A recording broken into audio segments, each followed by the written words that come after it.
Hey guys, this is DLLA, Season 4, Week 6, 7, 6. Week 6 versus Gage, and the Memphis. They are, I believe, 2 and 4 or 1 and 5, something like that. And we are obviously 4 and 1. After our unfortunate loss last week to Mythlo. We're gonna bounce back, obviously, but Gage had a rough season, so maybe he will continue having a rough season. But hopefully this is a good one, just because I need a good match. Like, I'd rather have a good match and lose than just an absolute beatdown and win. Just because the intense ones are the more entertaining one. They're more entertaining for you and for me. No English. But you can see the 6 he brought. He also had a Mienshao, a Flygon, a Weezing, a Tyranitar Mega, and an Aromatisse. I called most of what he had. I expected Tyranitar and Mienshao over to Blade and Morpeko. I really didn't expect Morpeko, just because I think I always underestimate Morpeko, and yet I very few times have an actual swap in for it, as in this matchup in particular. Yeah, it's kind of a problem, just because I don't have a physically defensive Pokemon. This is basically an HO build. Kind of what I just more so liked in this matchup. But, you can see these 6 I brought. Basically, it is Expert Belt Mixed Mew, Swords Dance Roost Life Orb Scizor, Life Orb Noivern, Hasty Sharpedo with Ice Beam, is it speed boosting? No, it is not. I was about to say speed boosting, but it's not. 3 attack Sub Nihilego, and then Choice Scarf Heliolisk. I obviously left Whimsicott on the bench. Whimsicott just wasn't good enough in this matchup. Just with his mons all having coverage, and I just want to mention Moonblast is like 25% maximum from no special attack. Whimsicott, so I couldn't really bring defensive because does it really beat it? Just 25%.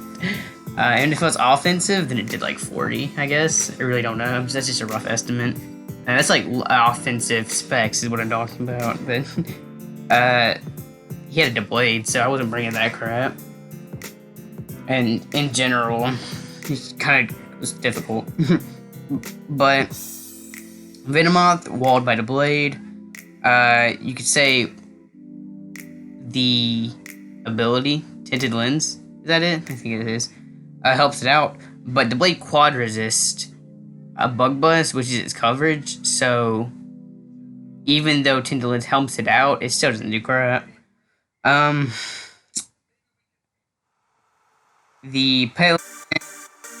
I forgot to put this on loop. We get the wondrous... The ultimate streaming trio, Disney Plus. Well, skip that. But... Okay. Not putting the other one in there because I'm my dick. But anyway. Palisand, it didn't help really just because, like, Bandit and Primeapes still broke through physically defensive. And Zarude, obviously, his dual stab beats it. Mienshao's gonna knock me off. And then, like, T-Tar Crunch just didn't really make any sense here. Embor couldn't come in on anything except for Tangrowth. And then I still had to get 50-50 right between Wild Charge and Flare Blitz. So, then Avalugg, didn't really make any sense. His offensive, his physical attackers all beat me. Like Infernape, dual stab beats me. Mienshao, obviously it beats me. T-Tar, obviously it beats me. As in, 2-hit KOs me. And I only bring Avalugg if it lives 2 hits. Because, you know, nothing that I listed is so dire of a threat that it OHKOs everything on my team. As in, me and Shell still gets handled by Noivern and Mew. Infernape is handled by Noivern. T-Tar is the biggest one, but I have CC, Mew, I have Bullet Punch, Scizor, I have Focus Blast, Noivern, I have CC. I do have CC, Sharpedo, I have Grass Knot, and Nihilego, and I have Focus Blast, Heliolisk. Everything on my team has coverage for T-Tar. Which I built this team specifically around that because I really expected T-Tar, and I'm thoroughly surprised about no T-Tar and bringing DeBlade over it. And I feel like DeBlade didn't make much sense, to be honest, but I'll take it. Anyway, I guess we'll just jump right into it. I led Heliolisk because he led Zarude. I have Focus Blast, but it does not OHKO, so I just Volt Switch out here.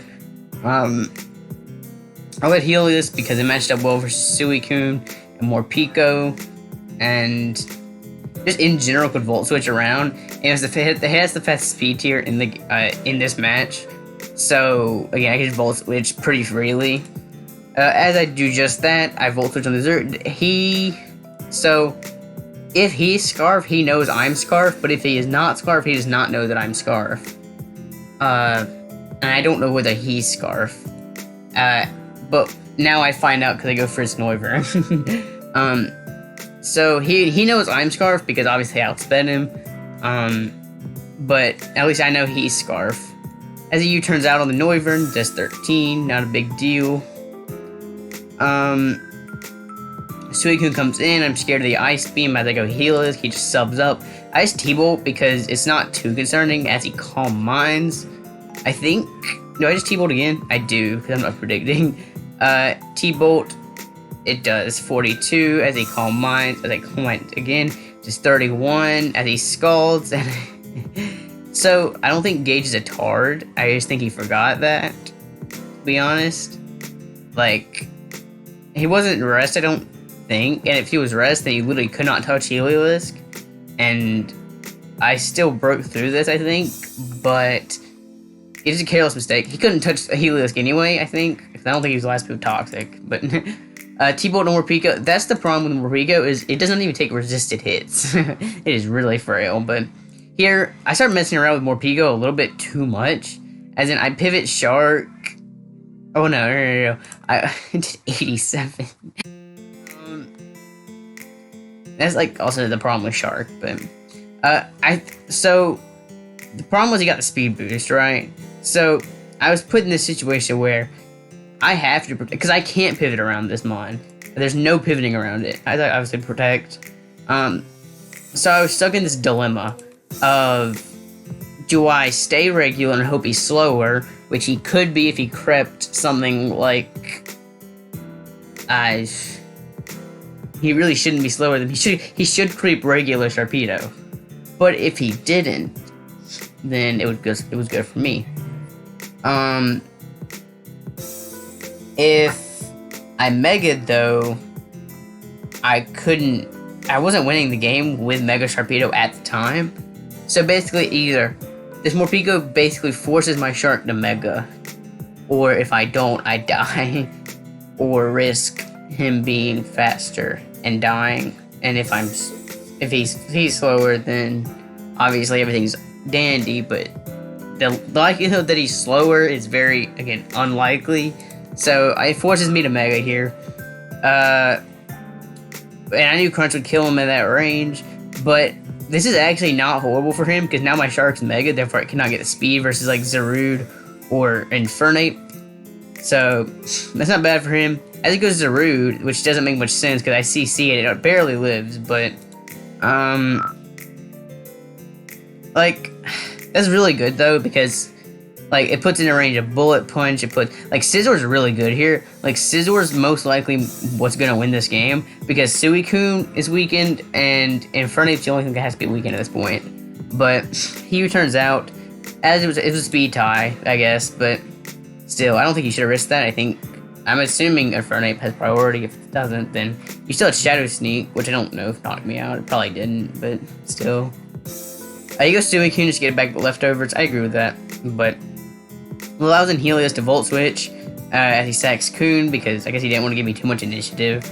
I go Mew because it matches up well versus like everything. I have Earth Power for this, and I'm Expert Belt, therefore it's easy to a KO. Here I know he's going to Shadow Sneak, therefore I just go hard Heliolisk, as I don't allow anything. I think I just Volt Switch, yep, get my initiative. Now Heliolisk basically comes in and gets its kill now. I had T-Bolt for the Blade, so that couldn't come in. I get the special attack boost. Zarude comes in. I knew I'd actually live a hit there. Oh, I don't know if I don't remember if I lived a hit, but a crit did 53. Therefore, I knew I'd live the next one. I could just roost it off. I can SD on the Blade pretty freely, as the Blade Swords dances on me as well. I think about knocking here, but I just SD again because basically I want to make sure I kill Infernape, and +4 is a roll. It's in my favor, but if he has any HP, then it's not in my favor, obviously. But he should be very little HP, if anything, just because he needs to outspeed Sharpedo. But obviously he's gonna sneak again. Here I Roost just because I need my Life Orb turns. Here I Bullet Punch just because I know +4 kills him. As he goes Infernape, he has to risk the roll, and it dies. That's the power of Life Orb +4 Scizor. And Scizor cleans up. Like, so Scizor was really good in this match just in general, but basically, if Suicune was weakened or gone, Scizor kind of just won. But, like, Scizor also set up relatively freely, to be honest. It's set up on Tang, it's set up on the Blade, obviously. It's set up on Zarude, sort of. Yeah, it kind of did. A crit did 53, so yeah. So I set up on Zarude. Like, setting up with Scizor was not that hard here. Therefore, I think his matchup was... I don't think his matchup was unwinnable. I think he dealt with Scizor. I think he needed to play his win cons better, and he didn't, so he lost. I mean, that's what happens when you don't play your win cons well. I don't really know what his win con was. Whether it was a mono can't touch Heliolisk Suicune, or the Blade, which still can't touch Heliolisk.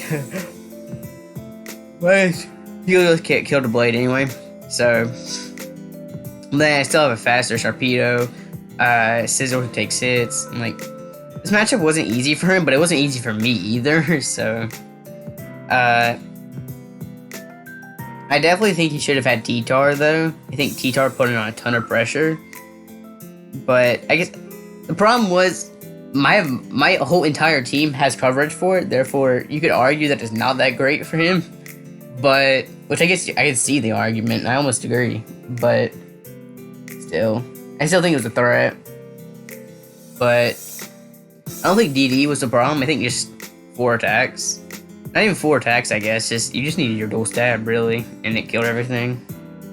And probably, like, I don't know, Ice Punch. I don't know. Again, it doesn't particularly matter. Ice Punch just does more to Whimsicott. No, it doesn't even do more. It just is accurate. Maybe Earthquake for Emboar, but I don't know. I definitely think you should have had T-Tar, though. But again, I can get it because again, my entire team has coverage for it. But anyway, we beat Gage. Next week we take on Daniel. Move to 5-1. Daniel is 3-3. I've actually already recorded Daniel because I did them flip-flopped. But that's cool. But anyway, nothing much to say about this match. We won. Moved to 5-1. Yes, because this was week 6. Moved to 5-1. Hopefully we can take this initiative into when we face Mythlo week 12 again, and hopefully we pull through then and take first seed. It all comes down to differential more than likely, but hopefully again we can pull through. That'd be wonderful. Yeah, and I will see you guys next week with Daniel's match.